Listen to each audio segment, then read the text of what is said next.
Welcome to Audiobook 365 Stories. In my first years working for Dr. Flint's family, I was allowed to enjoy small pleasures with my mistress's children.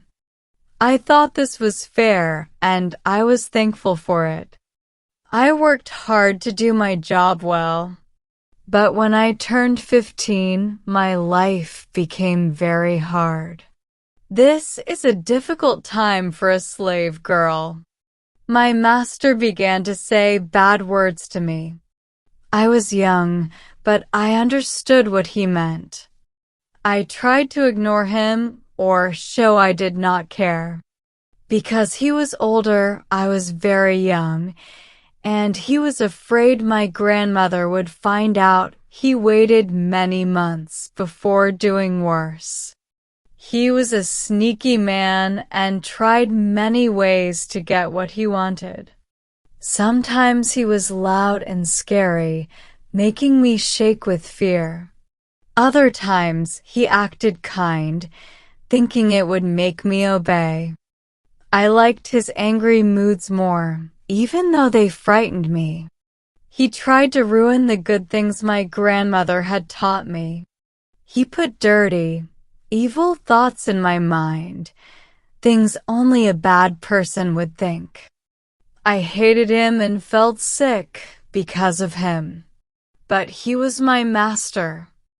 I had to live in the same house as him. Every day, I saw this man, much older than me, breaking the most sacred rules of life.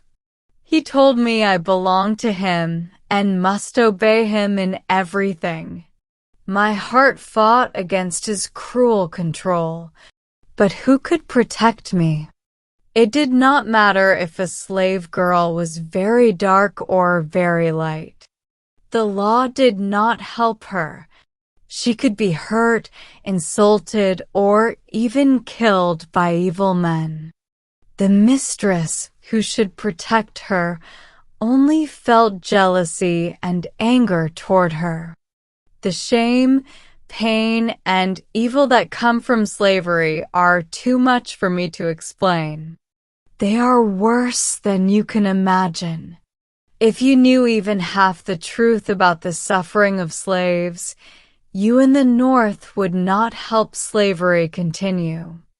You would not do the cruel work for slave masters that trained dogs and the worst white men do in the South. Life brings sadness and sin to everyone, but for slaves, even childhood is full of darkness.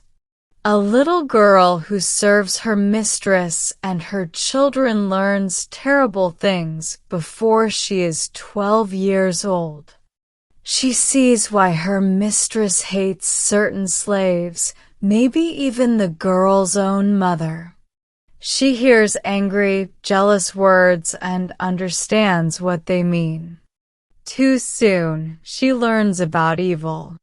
Soon, she trembles when she hears her master's footsteps. She must face the truth. She is no longer a child. If she is beautiful, it becomes her worst curse. Beauty in a white woman is admired, but in a slave, it only brings suffering. Some slaves are so broken by slavery that they no longer feel shame. But many feel it deeply and hate remembering it. I cannot explain how much I suffered. Even now, the memory hurts me. My master followed me everywhere. He reminded me that I belonged to him. He swore he would force me to obey him. If I went outside to breathe after a hard day's work, he followed me.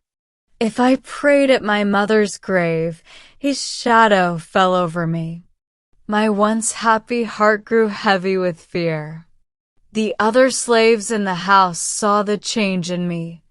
Many felt sorry for me, but none dared ask why. They did not need to ask. They knew the evil that happened in that house. They knew speaking about it would bring punishment. I wanted someone to trust.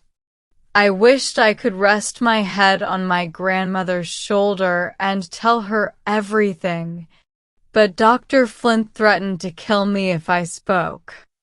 I loved my grandmother, but I also feared her. I respected her greatly, almost too much. I was young and ashamed to tell her such ugly things, especially because she was very strict about such matters. She was a strong woman, usually calm, but once angry, she was hard to calm down. People said she once chased a white man with a loaded gun because he hurt one of her daughters. I was afraid of what she might do if she knew. Pride and fear kept me silent. Even though I did not tell my grandmother, her presence helped protect me. Though she was a slave, Dr. Flint feared her. He was afraid of her sharp words. Also, many people knew and respected her, and he did not want his evil acts to become public. I was lucky I did not live on a faraway plantation, but in a small town where people knew each other. Even in a slave-holding place, the doctor had to pretend to be decent. Oh, how much fear and sadness that man caused me. Dear reader, I do not tell you my pain to make you feel sorry for me. I tell you so you will care about my sisters still trapped in slavery, suffering as I once did. One day, I saw two beautiful little girls playing together. One was a white child with fair skin. The other was her slave, and also her sister. When I saw them hugging and laughing happily, I felt sad and walked away. I knew the little slave girl's heart would soon break. I knew her laughter would turn to tears. The white child grew into a beautiful woman. From childhood to adulthood, her life was full of flowers and sunshine. Almost every day was happy, even on her wedding morning. But what happened to her slave sister, her childhood friend? She was also very beautiful, but she never knew love's flowers or sunshine. Instead, she suffered shame and pain, like all enslaved people. Why do you stay silent, free men and women of the North? Why do you hesitate to fight for what is right? I wish I could speak better, but my heart is full and my words are weak. There are good men and women who speak for us, trying to help those who cannot help themselves. May God bless them. May God give them strength and courage to keep fighting. May God bless everyone working for freedom and justice.